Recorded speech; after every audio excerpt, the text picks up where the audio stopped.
Magandang araw sa lahat ng mga Pilipino sa mang sulok ng mundo, Luzon, Visayas at Mindanao. Ito ang Kabirada Lance Channel at ako si Lance. Para sa hindi pa nakapag-subscribe, paki-subscribe naman at paki-like and share. At kung meron kayong masasabi sa video ito, paki-comment at pag-usapan natin sa comment section para naman tayo magsama-sama panghabang buhay. Paki-hit ng notification bell at tayo magsama-sama forever. Okay, nandito na ang balita. Manifestation. Yes, sir. Please proceed. Tayo ditong mga kinatawan ay ibinoto lamang ng ilang libong Pilipino. Tama. Ngunit ang kasama natin ngayon ang Pangulong Duterte, ang most voted Philippine leader ng 2016. Tama. At ang kanyang anak, Vice President Sara Duterte, ang most voted Philippine leader naman ngayong 2022. Tama. I would like to manifest na gusto ng sambayanang Pilipino ang pagdurog niya sa mga kriminal, durugista at NPA na terorista. Kaya sila ibinoto at patuloy na mahal ng mga Pilipino. Kaya gusto natin ng patas na hearing.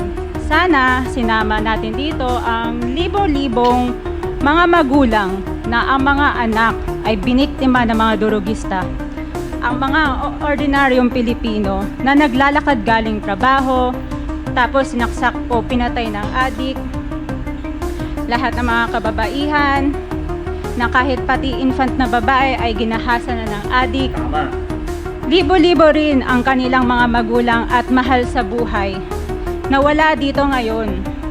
Awang-awa ang mga Pilipino sa mga inosenteng pamilyang na ito, kaya niluklok ng bansa ang Pangulong Duterte.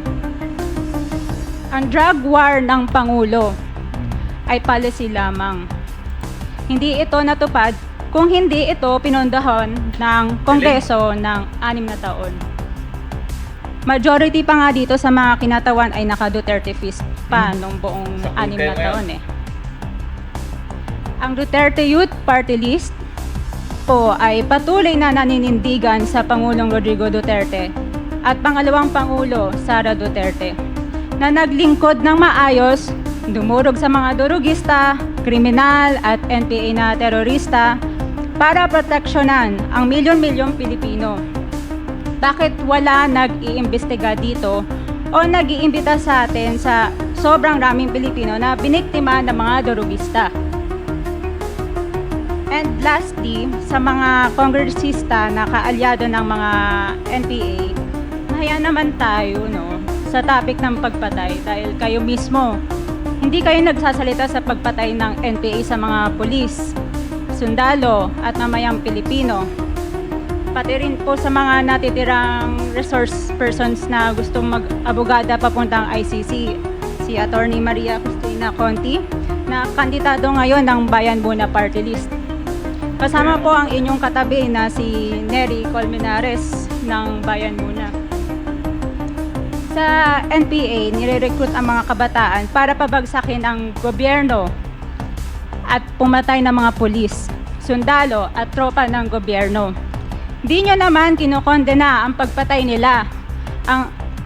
Ang kinokondena nyo ngayon ay ang dalawang naging most trusted leaders ng bansa na todo effort protektahan ang milyong-milyong mga Pilipino.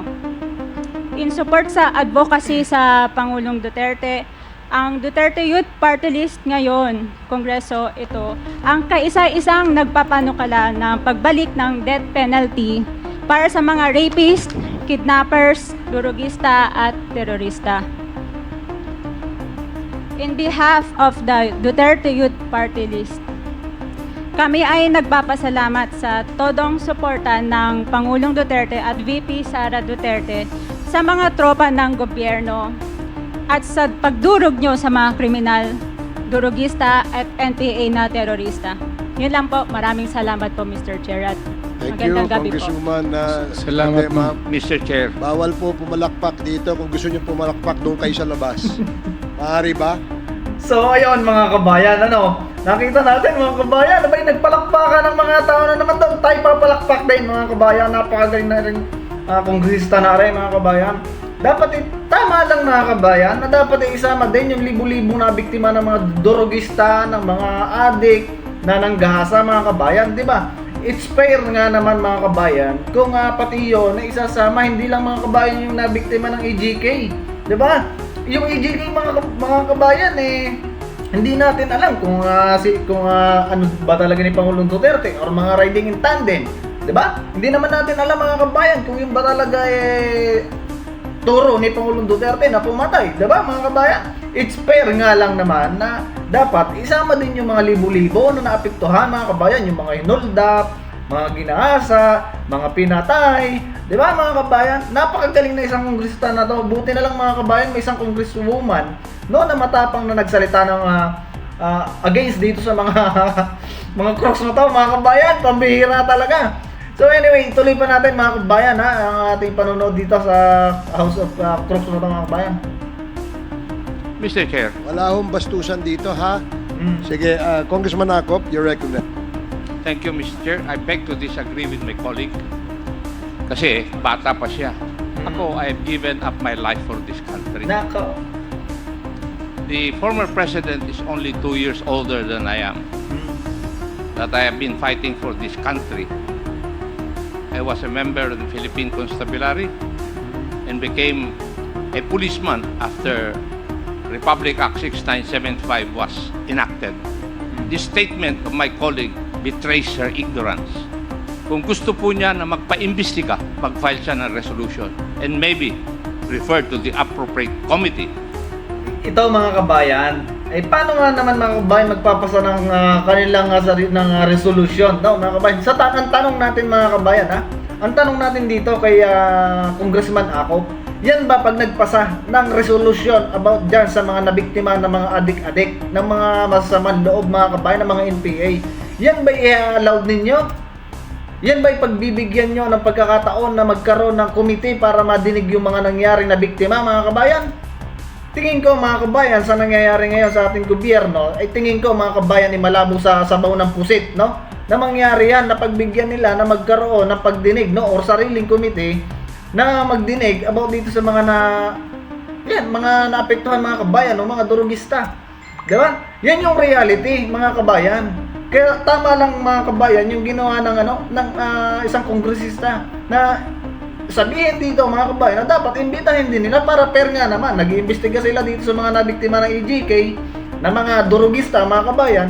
Hindi naman lahat pero dapat nandiyan din mga kabayan, meron din silang inimbitahan na apektuhan ng mga durugista, di ba? It's fair. Tama yung mga kabayan na dapat meron din silang inimbitahan. Yun yung tama mga kabayan. Hindi ito katulad ni Congressman Acop na kung sa totoo lang mga kabayan, hindi yan hindi ubra yung resolution na ipapasa sa style nitong mga kongresista na to mga kabayan. Yun yung totoo. Tutuloy pa natin mga kabayan, sinasabi dito ni